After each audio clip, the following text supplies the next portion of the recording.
everyone, I am Tiffany Macy Dallin and I am going to define massed and distributed practice.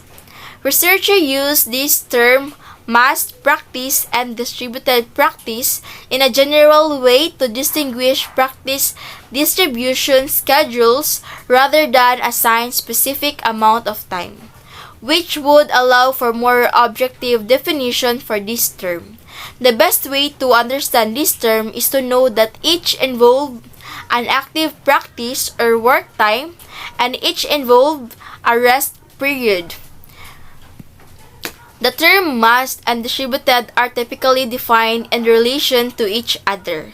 This means that the relative length of the time for active practice and rest are the essential aspect of establishing definition for the two terms.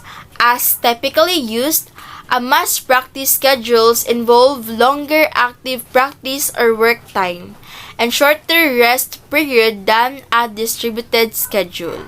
So take a look sa picture. Then these definitions are necessary because of the types of situation to which they apply. In this discussion, we will consider massed and distributed practice in terms of schedules for both between and within practice sessions. So what is the difference between distributed practice and mass practice? Distributed practice is a learning strategy that involves breaking up studying into multiple sessions spaced out over time, while mass practice is another technique that involves using long study or practice sessions to encourage learning. When applied to the length and distribution of the practice sessions, a mass schedule will have fewer practice sessions than a distributed schedule, with each mass practice session requiring more or longer practice. A distributed schedule, on the other hand, will distribute the same amount of practice time across more sessions, so that each session is shorter than each session in the mass schedules.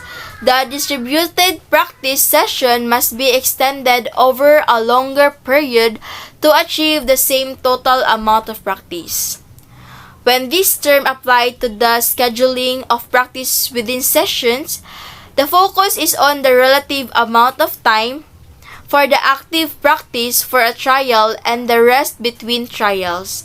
This means that the mass schedule will have either no rest or a very short rest interval between trials, and distributed schedule will have much longer rest interval than a mass schedule.